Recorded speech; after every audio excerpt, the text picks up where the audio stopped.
take your hands under your sacrum and just with your legs and your arms, not way under the sacrum, just a little bit, and just pulse. The other thing is, one of the things I did probably the first 30 years of my life, even when I was doing yoga and pranayama, is I was pulling the diaphragm upwards towards my head on inhalation, rather than letting it drop towards my pelvic floor. Now, I'm not saying this is the only thing you do and work with to overcome AFib and reflux and anxiety and digestive issues and energy issues, but it's one of the most powerful tools, and it's a necessary ingredient. And let that go. So let's roll to our sides now and come up just enough. And we're going to take this roll under our T8. So it's in the center of our chest, in the back of the body.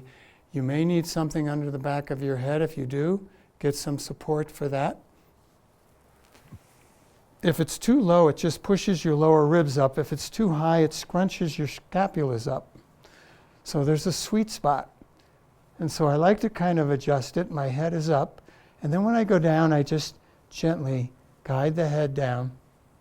I mean, I don't need to so much anymore. I so know what I can do and can't do.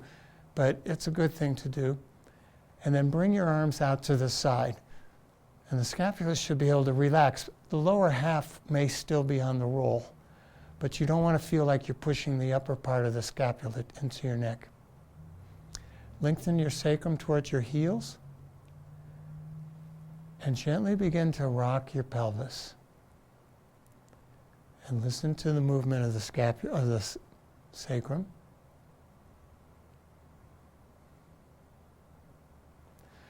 Listen to the rolling of your mid-thoracics on the yoga roll.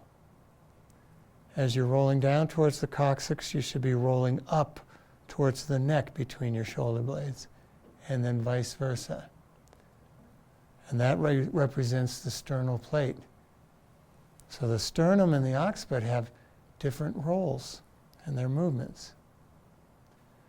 And then the back of your skull, it rocks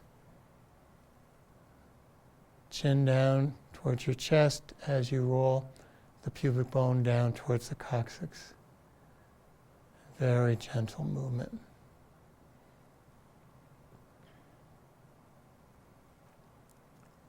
And again, the scapula is gliding, because if they're not, you'll just feel it jamming into your neck. And sway your knees just a little bit. And again, listen to rolling across your sacrum, rolling across your mid-thoracics and scapulas, and rolling across your occiput.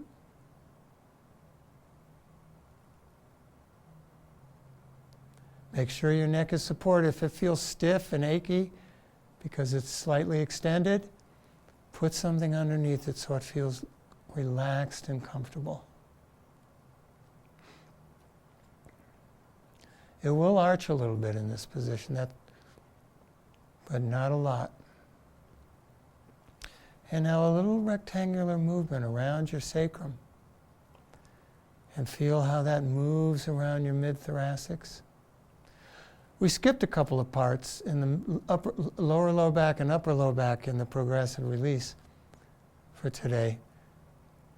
But I wanted to just kind of check in now dynamically, first of all with the waterfall, and now secondly with kind of going into the extensions of the spine as well. Go the other direction. And as you listen to the rectangle of the sacrum, take your awareness up to the part of your thoracics on the roll and see if you can feel yourself creating a rectangle of gliding across the lower part of the roll when you move your knees one way, and tilting and gliding across the upper part of the roll as you move your knees and sacrum the other way, tilting it the other way. And then listen to the back of the head. And even the scapula. These are powerful movements, and they're not just warm-ups, as I've said many times. They really cue you into the movement. Right now we're focusing on the movements of our power points, sacrum, sternum, scapulas, and occipits, but they tune us into the movement of each individual vertebra if you wanted to go there, or your hip joints, or your feet. And then come back to center.